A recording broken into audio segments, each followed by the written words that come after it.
And the small town kids going onto the big stage as we're getting ready for the girls 4x400 relay. They'll be followed by the boys 4x400 relay. And we are off and running. And this is Circle, Bay South, Andover Central, Tonganoxie, Concordia, Scott Community, or Scott City, Topeka, Hayden, and Girard. And quickly, that is Hayden in lane 7. Now again, remember, this is a stagger for the first handoff. 4 400-meter legs, and the first handoff is staggered. After that, everyone will blend in at the corner at the far end of the track, coming out of the south end of the stadium. Tonganoxie moving well. Scott City also moving well. You see on your screen, it looks, you don't want to look at the runners in the front. You want to look at how quickly they hand off. Who gets the baton away first? And a little hard to tell in the shadows, but we'll see who gets the baton away first. It looks like that is Tonganoxie getting the baton first. Tonganoxie in lane 4 out in front and starting to pull away a little bit. And Tonganoxie with a 4:09 for a time this year. So they are more than capable. Good job blending in, not trying to just turn 90 degrees and cut immediately to the first lane, taking their time, getting into the first lane, running a good, straight, clean race, and starting to just simply pull away from the rest of the field. It's just going to be a battle for second right now because Tonganoxie is leaving the field behind.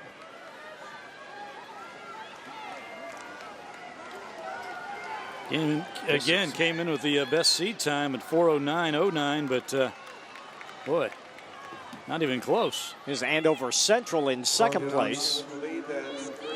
Andover Central, the Jags, in second place. Did not see who got away in third. It's Scott City in fourth. But Tonganoxie still out in front. Andover Central giving chase.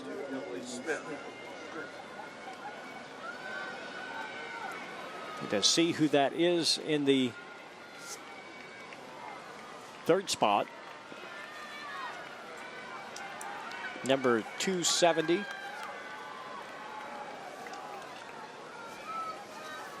We don't have that number. We'll get it for you.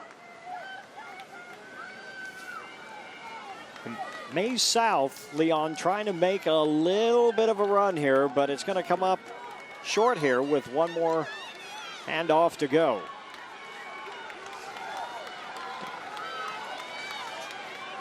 That is Concordia in third place. Tonganoxie, nice handoff, very clean. A little bit shaky for Andover Central. That lets Concordia catch up a couple of strides. Rod, you talked about earlier with Mark Ewing about there's two different styles of handoffs. There's underhanded and then there's the overhand. And you prefer the overhand? And I just prefer you reach back, with your hand up at shoulder level, kind of just parallel to the track, up a little bit.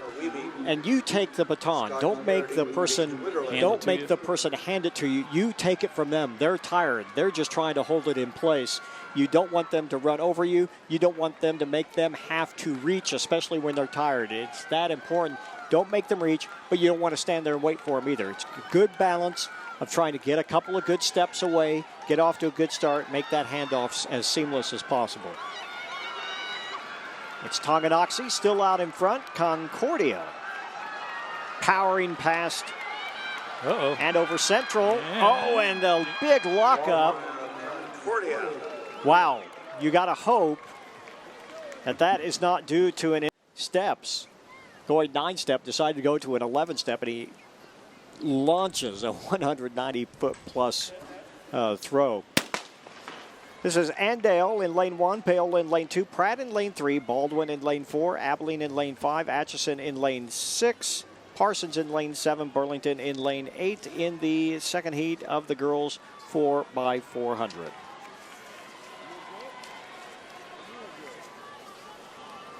In the outside lane, Burlington. Baldwin is there as well.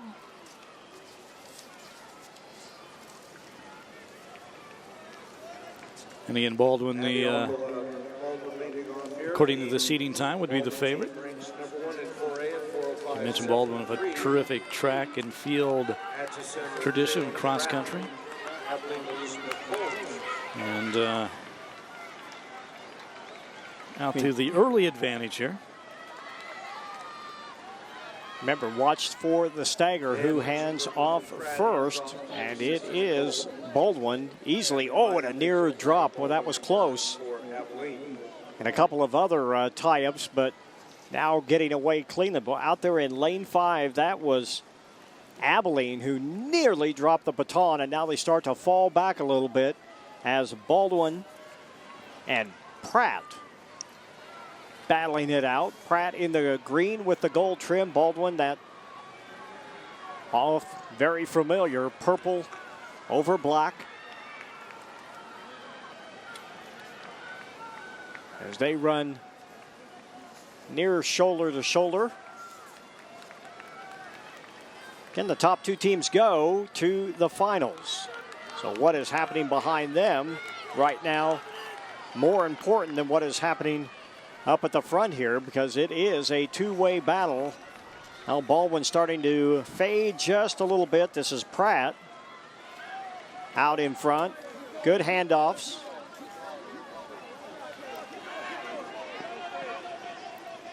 And here we go. One other thing you saw Baldwin with a longer handoff. The baton, they went much further into the zone. If you have a runner that is significantly faster or a little bit faster than your other one, you want that person to run longer. Maybe that was not the case in this, but if you are in that kind of handoff, you have that long handoff zone. If you have a faster person running in front of you, you want them to run the little bit extra and have you run a little bit less. That sounds funny and that sounds a little technical, but it is true, especially in the 4x4. Vanessa Lechner there for Pratt was in the lead, but she is now in second place as we're coming down to the final leg. Here, the 4x400. Baldwin in the lead. Baldwin and Pratt. As they... Allie Helfrich will take the baton for Pratt on the anchor leg. Helfrich, who has had a great running career. When you see how tangled that can be at that handoff, a lot of tired people in front of you, and if you look back for a baton and you steer yourself wrong one side or the other, you can find yourself turning around and running right into the back of somebody else that has already stopped, and that is not a good situation. It is Baldwin and Pratt. They are going to settle this one. Carly Lindenmeyer is running the anchor for Baldwin with, again, behind her, that's Hallie Helfrich from Pratt. So those are the two coming down the final stretch. Helfrich has a good kick. We'll see if it is enough, and right now it does not look like it is going to be, but there is no reason to try and pull Baldwin in right here. It's the top two that are going, and that is the way it will be settled. Baldwin first, Pratt in second. Yeah, Carly Lindenmeyer pulling away down the stretch. There she is. Tomorrow is not the case. It looks like it's going to be a great Saturday. Not a lot of wind. It is going to be a little bit on the warm side. But all in all, it looks like it's going to be a pretty good weekend. Here's Class 5A. Shawnee Heights in Lane 1. Salina Central in Lane 2. Emporia Lane 3. St. James in Lane 4. Eisenhower in Lane 5. St. Thomas Aquinas in Lane 6. Lansing in Lane 7. And Topeka Seaman occupies Lane 8. And trying to make up the stagger very quickly and doing so out in Lane 7. That is Lansing. St. Thomas Aquinas also moving up there. That's Goddard Eisenhower in the center of your screen in the powder blue and black. And that is Alyssa Carpenter for Eisenhower, the first leg. St. James Academy in Lane 4, and Ashley Wartenberger.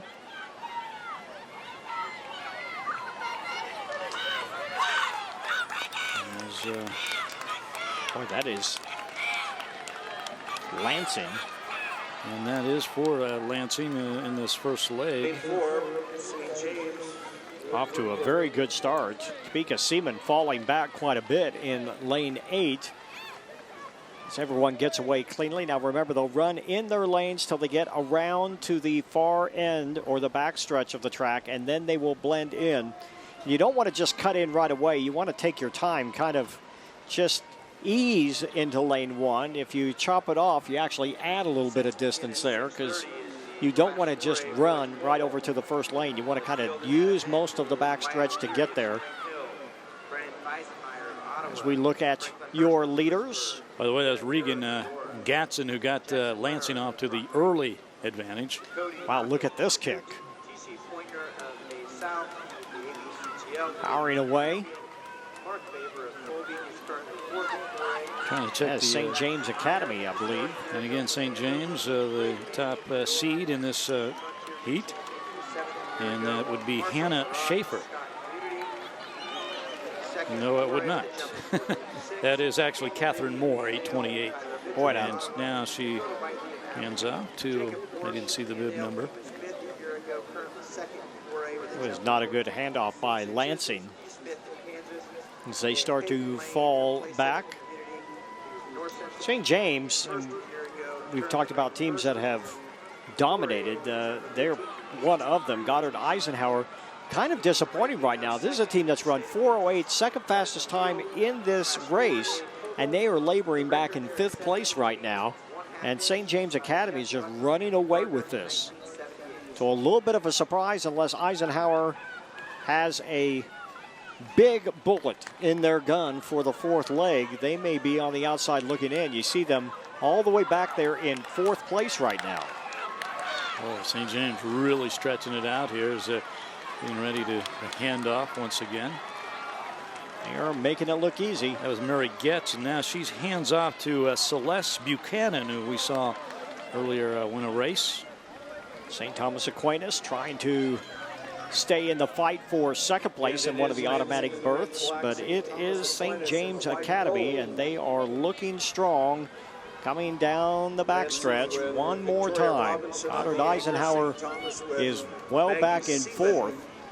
St. James Academy, a fairly new high school, opened, I believe, in the early 2000s, and immediately had a ton of athletic success. Tremendous volleyball, and football is coming along, and obviously got some good track and field athletes. As this is Celeste Buchanan coming around the turn. Saw Buchanan earlier in the day. And she'll be handing off to Emma Gossman.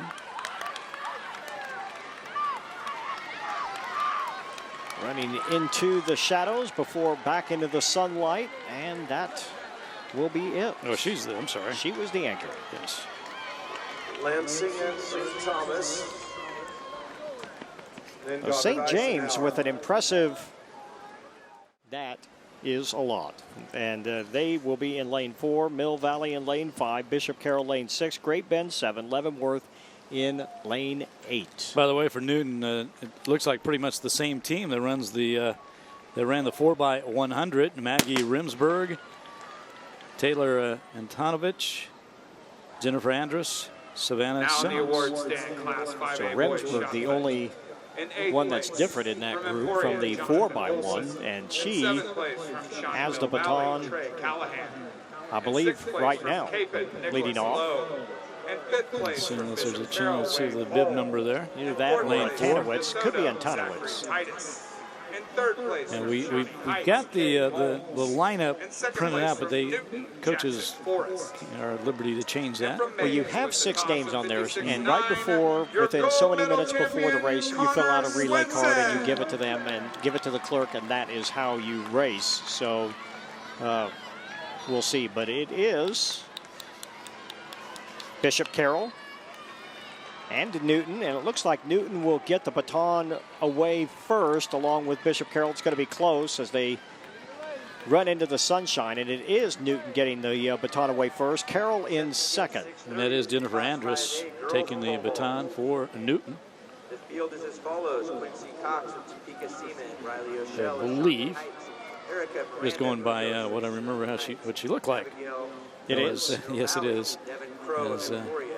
She's the short one of the group. The rest, and we're not making fun of. She just she's fast. She can run. She can flat bring it. Margaret Gosa, But right now, Bishop Carroll champion. is enjoying a sizable lead. Brianna Lowe, the Valley And you have to wonder, this starts, one, you've run a couple of races already. Two, this starts getting a little bit long if you're a sprinter. The 400 is one where this starts getting to be a little bit of a long race if you're a couple of sprinters. But Newton looking for the points, and obviously they're going to rely on these 4 or 5 kids, the sprinters, to get them those points this weekend. Try to get themselves into the title hunt tomorrow when this becomes more important. Carroll hands off first. Yeah, that's Grace Busing handing off to Amanda Carney. Mays got it away second. Newton falls back into third. But Bishop Carroll is rocketing away with this 4x400. Now remember, again, since you have 6, that doesn't mean you've put the 4 fastest kids in the race. If you can get away with making it into the finals by using someone else and saving the best for tomorrow, you do that. And that's why you have the 6 in there in case of injury, or you can just rest some kids, especially you look at the kids from Newton, some of the kids from Mays who have run multiple events already today. This gives you a chance to take a little bit of a break. Bishop Carroll in front. Here comes Newton running past Mays. And Newton trying to reel in everybody. She may catch him. With 1 leg to go, Newton. Amanda Carney going to hand off to Audrey Nordhaus for Bishop Carroll. One of the Nordhaus, there's 2 of them. And Newton now in second place. Here comes Mays trying to get out quickly. See how much they are going to chase, if they are willing to chase or just willing to rely on their times. That looks like they're For Newton, that is Savannah Simmons. they're going to be more than fast enough to make it into the finals. Remember, it's the top 2, and you like to get in that way. But then the next 4 fastest times, and right now it doesn't look like they are going to have a lot of trouble, barring something unforeseen here in the last 170 meters. So it is Bishop Carroll, Newton, Mays in that order. And I think for Mays, that is Autumn Hanna in second place. Or no, now third place. Boy, and look at this kid. Oh, Savannah Simmons. She's making it look easy. She just turned it on. And I guess we should have known this was going to happen. Newton just she is pulled away. Yes, indeed, it did. Oh, that's just another gear. 4:07. Talk about fast. 3 teams here that can really bring it. Garden City and Lawrence both have eclipsed the 4:03 mark. Hutchinson has broken the 4-minute mark. They'll be in the second heat. Real deal. They will be in the second heat. And we are off and away here. And quickly on the outside, that is Olathe Northwest. Olathe Northwest, who has run 4:11 for a seed time coming in. And we're talking about Garden City and Lawrence. Garden City in lane 4, Lawrence High in lane 5. But Northwest, Olathe Northwest out early. I believe that's Samantha Sierra. Here comes Lawrence making up the stagger. Garden City beside them as well. Remember, again, this is a stagger, so you really got to know that Lawrence is well out in front. Garden City is in second. So it's Lawrence in front, Garden City in second. See who gets the baton first. Boy, almost simultaneously. And some trouble in lane 7. Boy, that was close. Olathe Northwest very nearly did not get that exchange away, and it hurts them because they are starting to fall back a little bit. But dead on the sprint coming out of the corner and down the stretch. Here comes Lawrence and Garden City. It's Taylor Savolt for Garden City, really sprinting out there to pass Hannah Stewart from Lawrence High. We saw Savolt in the 400 and how smooth she is. And boy, she is picking them up and putting them down now and trying to put some distance between her and Lawrence. Again, Savolt. They're 4.47. But right behind her, not going away, is Hannah Stewart from Lawrence High. And that is Blue Valley getting back into the fight as well. Blue Valley now in third place and closing the gap. They get themselves within about 10 yards and a near collision. Oh, and a bad handoff. That was, I believe that was Olathe Northwest that nearly dropped the baton. Meanwhile, for Garden City, Kyra Bellows stretching the lead just a little bit over Lawrence. And for Lawrence High, that's Maya Yoder trying to chase her down and narrowing the gap on the backstretch. Blue Valley has fallen back after gaining a lot of ground in that second leg. They lose some here. And Lawrence is about to take the lead going in the turn over there on the north side of the stadium. Well, it looks like Bellows holding her off a little bit from Garden City. Garden City and Lawrence 1 and 2. Well, this is where it's dangerous. See that really wide arm swing for Garden City. That is where you can get the baton knocked out of your hand. This is where you want to keep that baton close to your body and not swing it out wide. You take a really big risk of losing that baton, especially if someone's running on your shoulder to the outside. Eileen Garola will be running the anchor leg for Garden City. And Evan Sarati for Lawrence. And Sarati is making the pass on the back straightaway. Sarati with a big, tall frame, long legs, and those long arms, and she is just powering by. Form is not the prettiest and not the smoothest, but it is well more than enough as Sarati starts to power away. We'll see if Garden City can come up with an answer here as they try to close the gap. And again, they are both going to move on. They are comfortably out in front, so it may not be worth using up any more energy than you need to make sure you make it into the finals. That's Eileen Garola from Garden City chasing her down, trying to chase her down here as we come to the final, and not going to quite catch her as Lawrence with Evan Sarati crosses first, and Lawrence won. I want to see anybody not get in here because of a false start. You want to put it in the hands of you and your teammates when it comes to a relay. So here we go. Lawrence, Free State, Junction City, Blue Valley North, Hutchinson, Dodge, Olathe South, Olathe East, and Campus. Good view of the starter pistol right there as it went off, and we are underway. You have to think Hutchinson the favorite in this, but look at Lawrence and Garden City in that first heat, and that definitely could pose a challenge to the Salt Hog girls, who are looking good.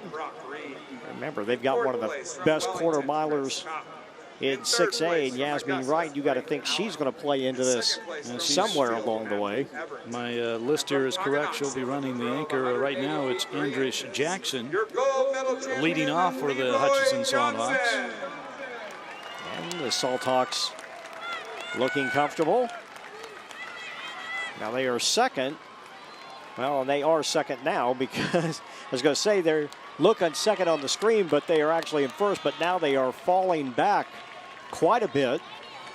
So Dodge City and Dodge City's going to get the baton first. Hutchinson gets it second. Dodge City in lane 5. Jackson heading off to Alicia Bearding.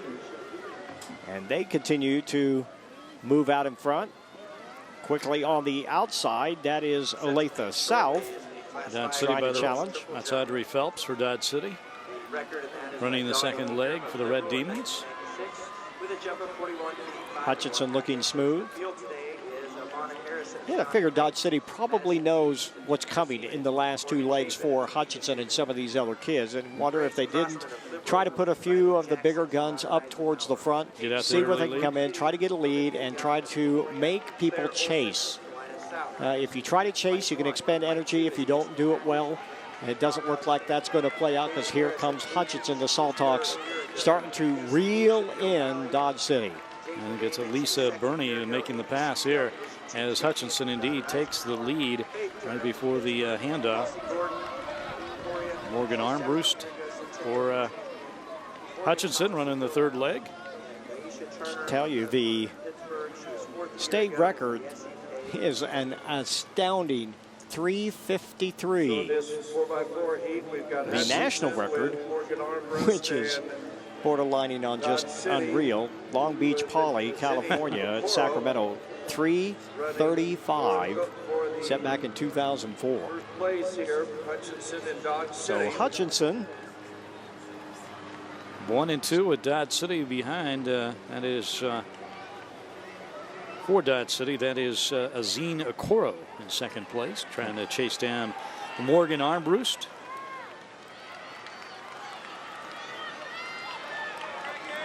And here comes Okoro. Powering by 1/4 mile to go as they get the last handoff. Boy, and Yasmin Wright, we talked about not making your teammate reach, and that's exactly what she did. Just a little bit too anxious to get away, and she almost lost that baton because she got out just a little quick, made her teammate reach for her. And when you're tired like that, that is a difficult thing to do. But here comes Yasmin. Passing, by the way, Azine Okoro for Dodge City was handing off that baton to her older sister, Chiamaka Okora. Azine a sophomore and Chiamaka a senior, but she has now been passed up by Yasmin Wright for Hutchinson as they continue 1 and 2. Hutchinson, Dodge City, coming down the stretch, and looks like Wright is going to stretch out that advantage. They'll be just a tick over 4 minutes. Hutchinson with Yasmin Wright. And Hutchinson does go on to win. Dodge City comes in second to qualify for the finals. Actually going to be just a tick under 4 minutes. Yeah, that bad handoff.